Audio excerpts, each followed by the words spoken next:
మీనా తమ్ముడు శివ మీనా వాళ్ళ ఇంటికి వెళ్తాడు. తప్పు చేసింది నేనైతే మా అక్కని ఎందుకండి మాటలు అంటున్నారు, తనకే పాపం తెలీదు, ఎందుకు అంతలా అవమానిస్తున్నారు అన్నట్టు అడుగుదామన్నట్టు వెళ్తే తన మీద లేనిపోని నిందలు వేస్తారు. మీనా వచ్చేసరికి దొంగతనం చేశాడు అంటూ పెద్ద పెద్దంగా అరుస్తూ ఉంటుంది ఈ ప్రభావతి.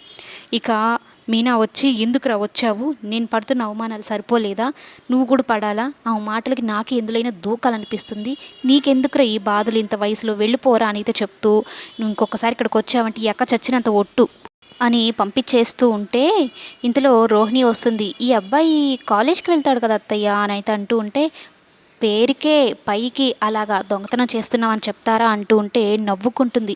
అదే పరిస్థితిలో రోహిణి తన నిజస్వరూపంగాని తెలిసి తను చేసిన తప్పులు, తనకు పెళ్ళైన విషయం, బాబున్న విషయం కానీ తెలిస్తే మీనా అయితే ఇలా రియాక్ట్ అవుతూ తనకి సపోర్టివ్గా ఉంటుంది. కానీ రోహిణి మాత్రం ఎక్కిలు ఎక్కిలు నవ్వులు నవ్వుతూ ఉంటుంది. అంతే అంటారా, నిజంగానే వీళ్ళ ఫ్యామిలీ అలాంటిదేనా అన్నట్టు మాట్లాడుతూ ఉంటుంది. ఇంతలో మనోజ్ వస్తాడు. ఏంటమ్మా వీడిని ఇక్కడ ఏం కొట్టుకుపోతున్నాడో ఏమో అంటూ బ్యాగ్ మొత్తం చెక్ చేస్తూ ఉంటే రోహిణి ఏమో, మనోజ్ మనకెందుకు వదిలేయి అనేది అంటూ ఉంటే, నీకు తెలియదు రోహిణి వీళ్ళ ఫ్యామిలీ గురించి, పూర్ ఫ్యామిలీ అనుకున్నా కానీ వీళ్ళు పెద్ద దొంగ ఫ్యామిలీ, నీకు తెలియదు అని చెప్పని తనని మొత్తం ఎంత అవమానిస్తాడంటే అంత అవమానిస్తాడు. బ్యాగులో ఉన్న పుస్తకాలు తీసేస్తాడు, క్యారేజ్ తీసేస్తాడు. మీనా ఒక పక్క మీరు మనిషిలాగా ప్రవర్తించండి అంటున్నా కూడా వినిపించుకోడు. ఒక మృగంలాగే పడి శివ మీద తన ఏంటి ఒక హీరో అన్నట్టుగా హీరోయిజం చూపిస్తూ ఉంటాడు.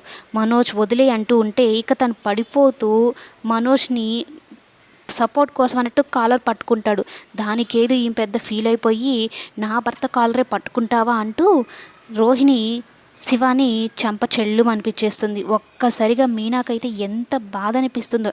మీనా కూడా తిరిగి ఆ రోహిణి చెంప పగలగొట్టుంటే పీడ పోయి ఉండేది. కానీ మీనా అలా చేయదు. వాళ్ళు ఏమన్నా కూడా పడేది, ఏడ్చుకుంటూ ఉండేది తప్ప, ఎవరు ఎన్నన్నా కూడా ఏడ్చుకుంటుందే తప్ప తిరిగి ఒక్క మాట కూడా మాట్లాడదు. ఇంతలోనే బాలు వస్తాడు. వచ్చిన తర్వాత అందరికీ ఇవ్వాల్సింది ఇచ్చేస్తాడు. ఇక ఈ హీరో గారు పని కూడా చూడడం మొదలు పెడతాడు బాలు.